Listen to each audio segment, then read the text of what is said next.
अब हम इसको स्टेबिलिटी बेल्ट और बैंड को देखते हैं। What is the stability band?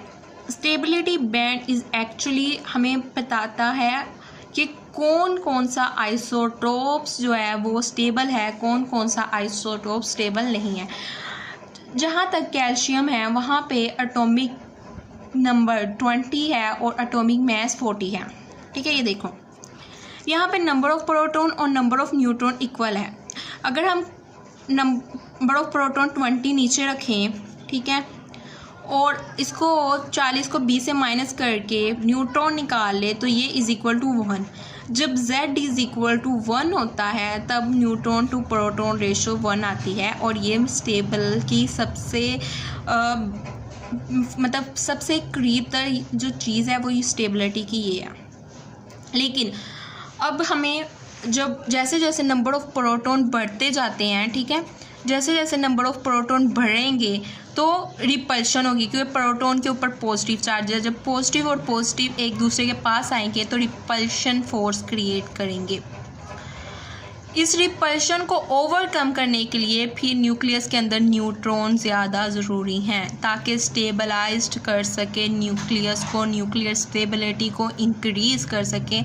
इसको बोलते हैं न्यूक्लियर स्टेबिलिटी के इस पार्ट को भी। ठीक है, अब ये जो बैंड है, ये वाला जो बैंड सारा है ये है स्टेबिलिटी बैंड। यहाँ पे neutron to proton ratio greater than 1 तो है, लेकिन यहाँ पे neutron to proton ratio greater होने की वजह से जो रिपल्शन है वो कम हो जाती है और न्यूक्लियस स्टेबल हो जाता है। इससे आगे फिर डिकेइंग प्रोसेस शुरू हो जाता है। बीटा डिकेइंग का मतलब ये है कि यहाँ ऊपर है ना, ऊपर है तो ये Z से 1 से ज़्यादा है तो यहाँ पे और उससे ज़्यादा हो जाएंगे, इसलिए बीटा डिके हो जाती है कि न्यूट्रॉन की ज़रूरत ज़्यादा है। जब प्रोटॉन की ज़रूरत ज़्यादा है, न्यूट्रॉन डिके होगा तो प्रोटॉन बनेगा, साथ बीटा नेगेटिव डिके होगा और साथ न्यूट्रिनो रिलीज़ होगी, एंटी न्यूट्रिनो। ठीक है, ये है बीटा नेगेटिव डिके तब होता है जब न्यूट्रॉन ज़्यादा होते हैं।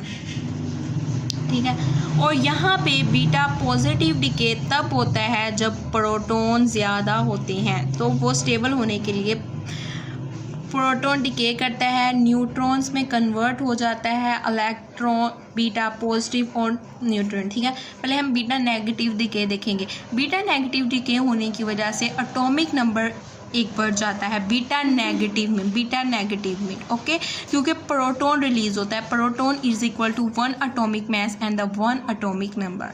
अगर हम बीटा पॉजिटिव देखें तो 1 atomic number, atomic mass and उसकी न्यूट्रॉन जब हो जाता है तो यहाँ पे पॉजिट्रॉन निकलता है और न्यूट्रिनो, तो यहाँ पे एटॉमिक नंबर एक कम हो जाता है। बीटा पॉजिटिव में एक एटॉमिक नंबर कम हो जाता है।